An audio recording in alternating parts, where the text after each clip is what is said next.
Hello students, today we'll discuss exercise 13.3 questions based on Bayes theorem.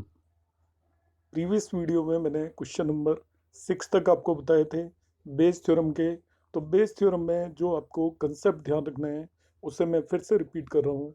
जो भी event हो चुका है ऑलरेडी उसमें लिखा हुआ है कि दिस इवेंट हैज़ हैपेंड, उसको इवेंट ए कंसीडर करेंगे। जिस भी इवेंट की आपको प्रोबेबिलिटी निकालनी है उसको E1 कंसीडर करेंगे। जिस भी इवेंट को जो जिसकी प्रोबेबिलिटी निकालनी है उससे मिलते जुलते जितने भी और पॉसिबल इवेंट्स हैं उन सभी को हम E2 E3 एटसेट्रा कंसीडर करेंगे। और सबसे पहले हम बेस थ्योरम का फॉर्मूला फॉर्मेट करेंगे।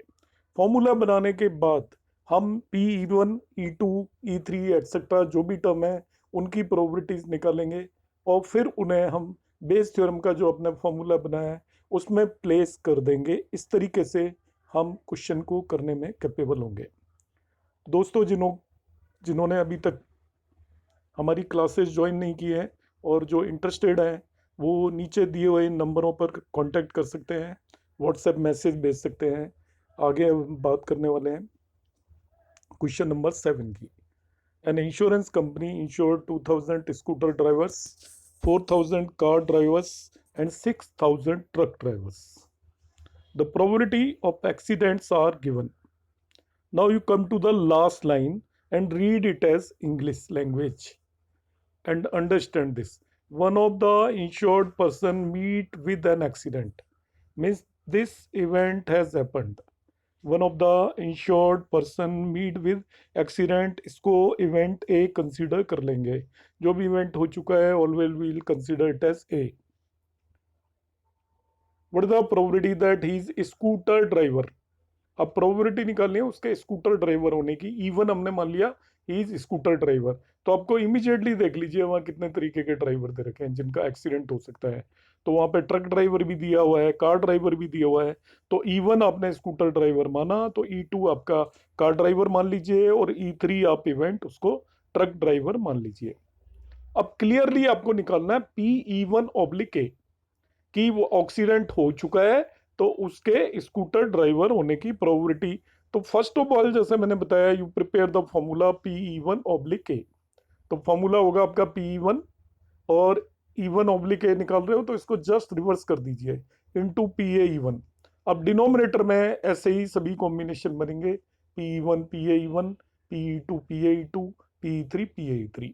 अब यहाँ पर आपको टोटल 6 टर्म्स निकालनी है PE1 PE2 PE3 PAE1 PAE2 PAE3। ये सभी टर्म्स हम देखे निकालते हैं बड़े आराम से। फर्स्ट वन PE1 का मतलब स्कूटर ड्राइवर होना।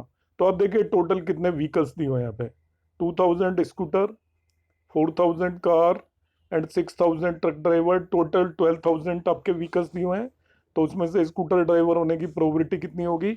आउट ऑफ 12000 200 स्कूटर ड्राइवर्स हैं तो 200/12000 हो गई। कार ड्राइवर 12000 में से 4000 कार ड्राइवर हैं तो कार ड्राइवर की प्रोबेबिलिटी 4000 डिवाइडेड बाई 12000 एंड 6000 आपके ट्रक ड्राइवर्स गिवन है तो इसकी प्रोबेबिलिटी 6000 डिवाइडेड बाई 12000 हो गया। अब इनके एक्सीडेंट की प्रोबेबिलिटी ऑलरेडी गिवन है, आपको निकालनी नहीं है। ये कह रहा है the probability of accident are 0.01 scooter driver के एक्सीडेंट होने की प्रोबेबिलिटी है। तो PA E1 हो गया आपका 0.01। कार ड्राइवर के एक्सीडेंट की प्रोबेबिलिटी 0.03, तो कार ड्राइवर भी हो एक्सीडेंट भी हो 0.03 PA2 हो गया। एंड आपका ट्रक ड्राइवर के एक्सीडेंट होने की प्रोबेबिलिटी 0.15, तो PA3 0.15 हो गया। अब हमने सारी वैल्यूज निकालनी है, फॉर्मूला आपने निकाल लिया है। फॉर्मूले में सभी वैल्यूज आप एज इट इज पुट कर दीजिए। फॉर्मूले में हम जैसे ही वैल्यूज पुट करेंगे and you just simplify it, you will have the answer. Calculations मैंने यहाँ पे की हुई है तो you can just pause the video and you can check the calculations. Question number 8 पर आ जाते हैं। जब भी परसेंटेज में कोई चीज दे रखी हो तो प्रोबेबिलिटी निकालने के लिए उसको 100 से डिवाइड करते हैं। A factory has 2 machines A and B। दो मशीन है फैक्ट्री के पास। Past record shows that machine A produced 60% of the items of output and machine B produce 40% of the items.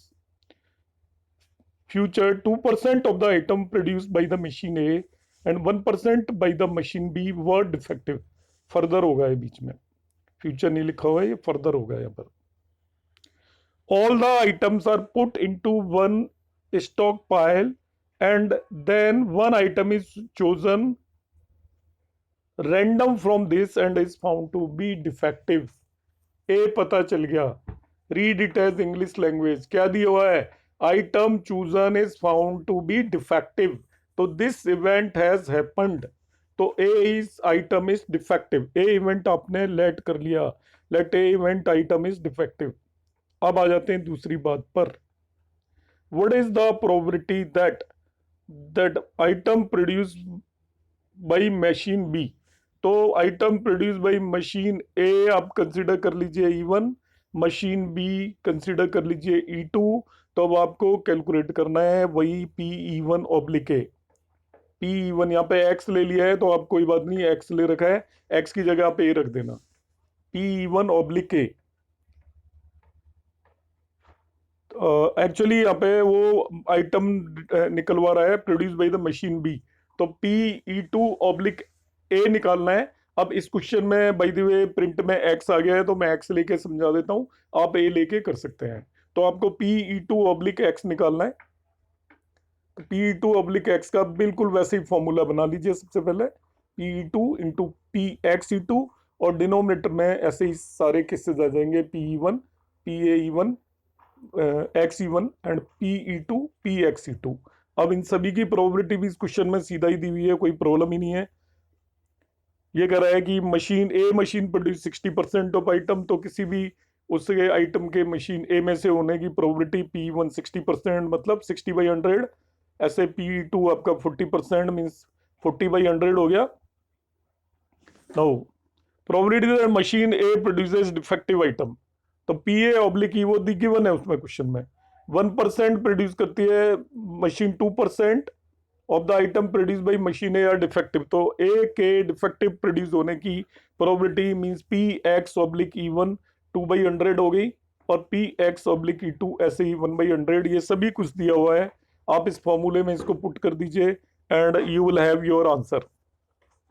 Question number 9 पर आ जाते हैं।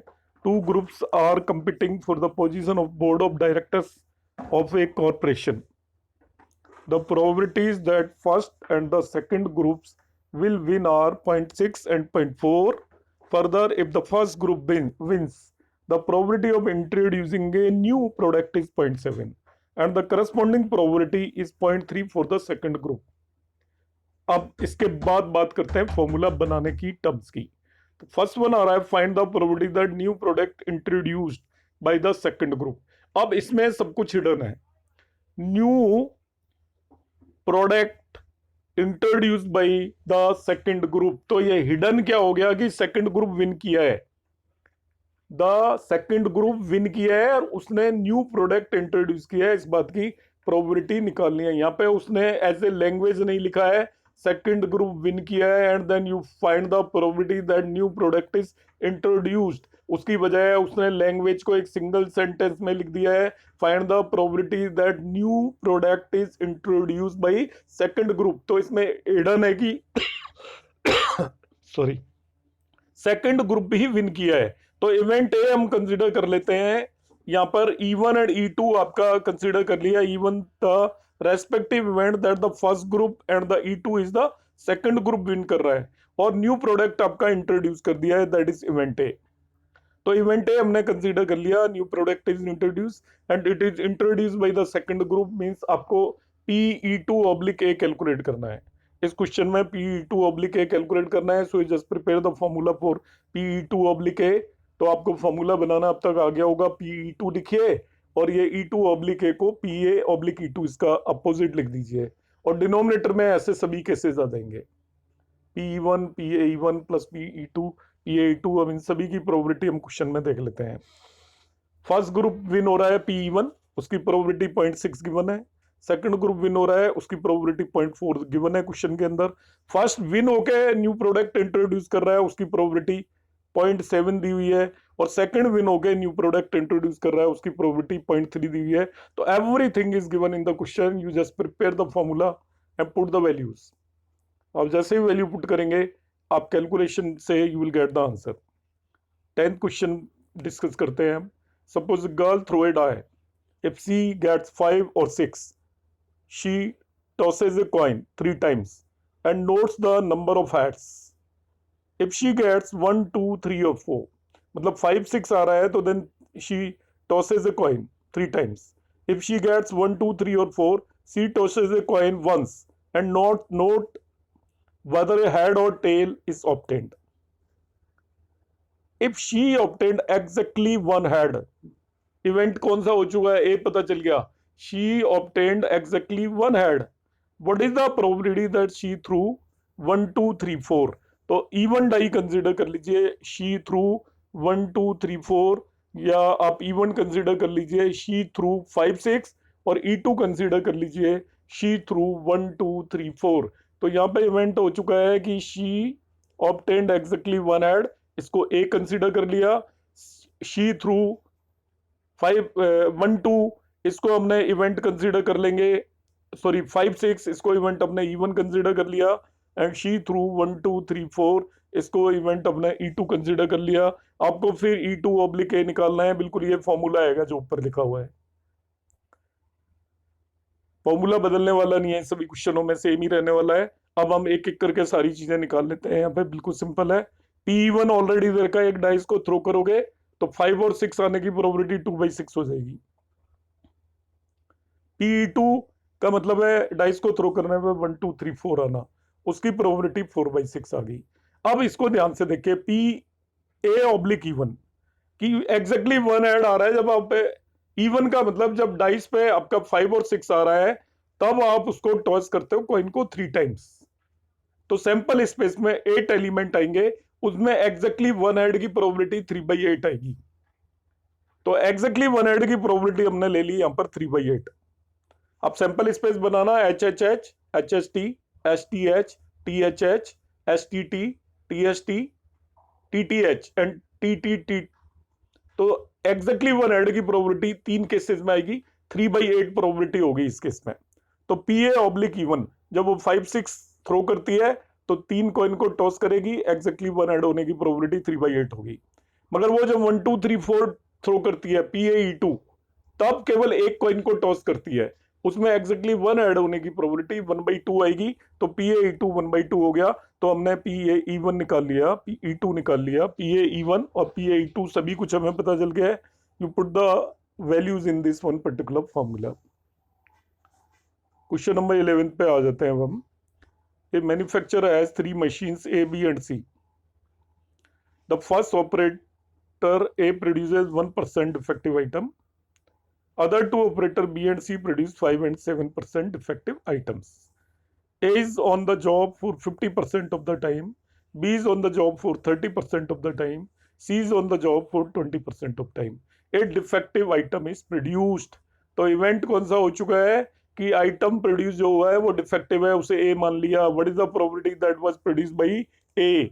तो आप इवेंट इवन कंसीडर कर लेंगे कि it is produced by A, E2 consider कर लेंगे it is produced by B, और E3 कंसीडर कर लेंगे it is produced by C. सबसे पहला काम होगा, यहाँ पे अब एक ही जगह फिर एक्स प्रिंट हो गया है, तो आपको कैलकुलेट करना है PE1 ऑब्लिक एक्स। कैलकुलेट करना है PE1 ऑब्लिक एक्स, वो sorry E1 oblique x, yes. तो PE1 ऑब्लिक एक्स आप कैलकुलेट कर लीजिए, फॉर्मूला बना लीजिए।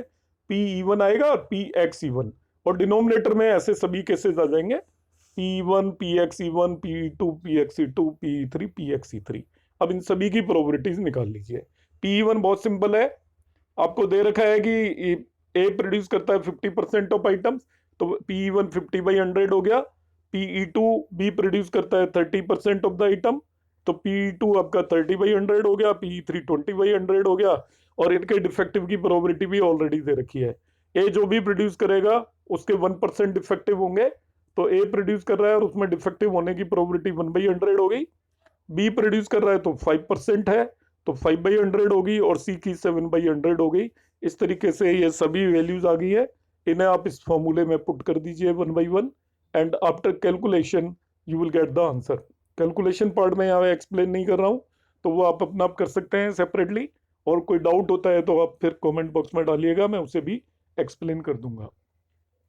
क्वेश्चन नंबर 12, ये इंपॉर्टेंट क्वेश्चन है, जरा इसको ध्यान रखिएगा। A card from a pack of 52 card is lost. एक कार्ड खो गया आपका फ्रॉम द रिमेनिंग कार्ड, मतलब बाकी जो 51 बचे हुए हैं। 2 cards are drawn, 2 card draw कर रहे हैं। And are found to be both diamond. Event हो चुका है। इवेंट क्या हो चुका है? 2 cards drawn from remaining cards are both diamond. तो ए इवेंट कंसीडर कर लिया, 2 कार्ड्स आर बोथ डायमंड। अब आपको निकालना है find the probability that lost card being diamond. इसको इवन मान लो कि लॉस्ट कार्ड इज डायमंड। तो E2 हम क्या मान के चलना पड़ेगा कि lost card can be any other non diamond. Non diamond भी बोल सकते हो और एनी अदर भी बोल सकते हो। तो ए इवेंट हो गया 2 cards are drawn are diamond.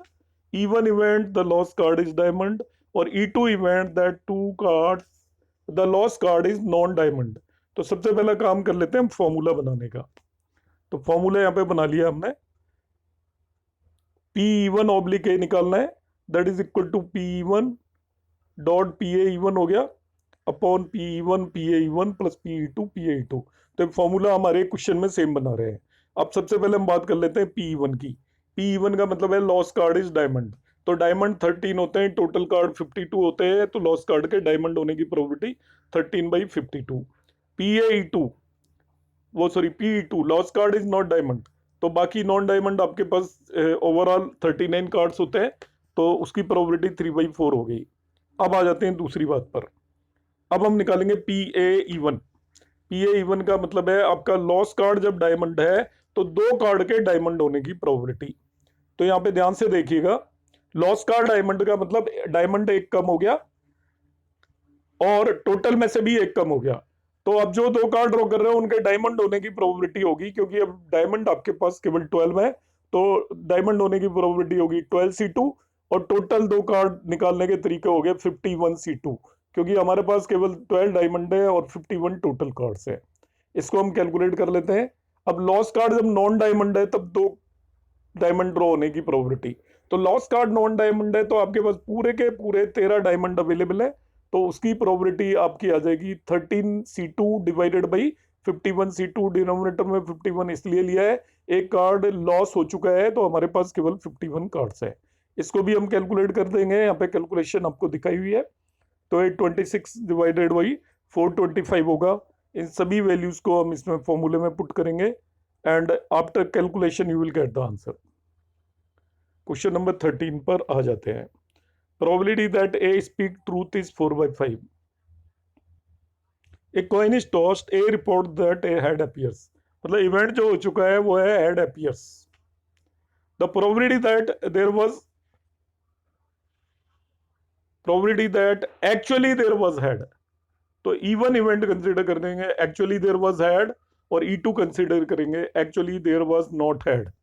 A event हो गया head is reported, even event there was actually head, और E2 event there was actually non head, और टेल भी बोल सकते हो।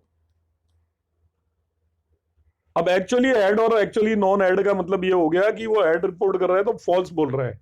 इवन का मतलब वो ट्रूथ बोल रहा है, और E2 का मतलब वो फॉल्स बोल रहा है। ये आप समझ सकते हो दूसरी तरीके से। इवन ए स्पीक ट्रूथ, और E2 को हम यहाँ पे कंसीडर कर लेंगे ए स्पीक फॉल्स। ये ध्यान रखना है। आपको प्रोबेबिलिटी निकालनी है P(E1 ऑब्लिक X)। एक ही जगह यहाँ पे फिर X इवेंट आ गया है, तो कोई फर्क नहीं पड़ता उससे A मानिए या X मानिए। तो इसका हमने फॉर्मूला फॉर्मुलेट कर लिया। अब इसमें हम सभी चीजों को निकालेंगे। P(E1) क्या है आपका? इवन इवेंट माना है ही स्पीक ट्रूथ, तो P(E1) 4/5 हो गया। P(E2) ही स्पीक फॉल्स, तो 1 में से सब्ट्रैक्ट कर दीजिए इसे, तो फॉल्स बोलने की प्रोबेबिलिटी 1/5 हो गई। अब X(E1) का मतलब है वो ट्रूथ बोल रहा है, तब उसके हेड होने की प्रोबेबिलिटी तो वो ऑफ होगी, क्योंकि कभी भी आपका जब आप एक कॉइन को टॉस करेंगे तो आपका हेड आने की प्रोबेबिलिटी हाफ आएगी और टेल आने की प्रोबेबिलिटी भी हाफ आएगी। तो PX(E1) भी हाफ आएगा, PX(E2) भी हाफ आएगा, मगर P(E1) और P(E2) की वैल्यू अलग अलग यहाँ पर आएंगी। आप यदि इन वैल्यूज को पुट कर देंगे इस फॉर्मूले में, तो finally will have 4/5 as the answer.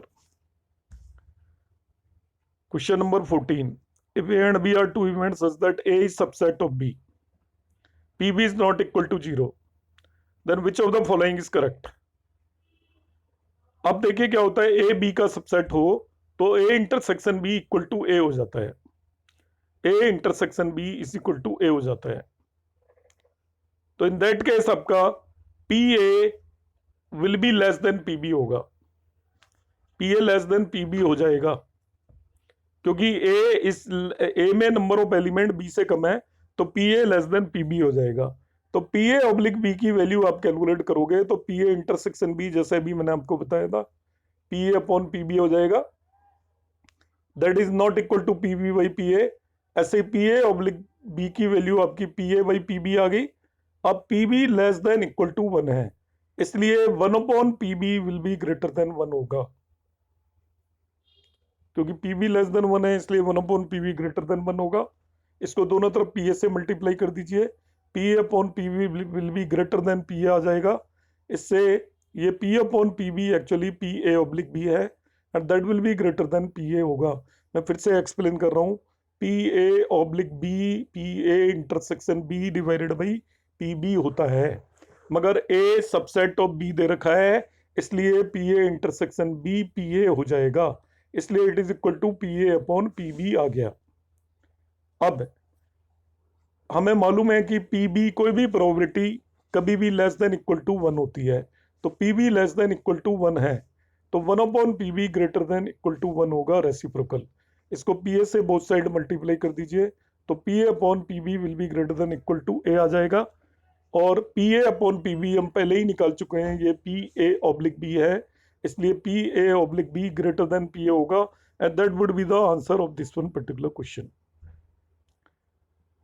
P A oblique B P V upon P A नहीं है, ये भी हमने यहाँ पे प्रूव कर दिया था। तो इस तरीके से आपकी एक्सरसाइज 13.3 एंड होती है। इसमें यदि कोई भी डाउट्स है, क्वेश्चन थोड़े लेंदी थे, यदि आपको कहीं कोई कंफ्यूजन हुआ है तो आप कमेंट बॉक्स में कमेंट डालिएगा, I will explain further. Thank you for watching.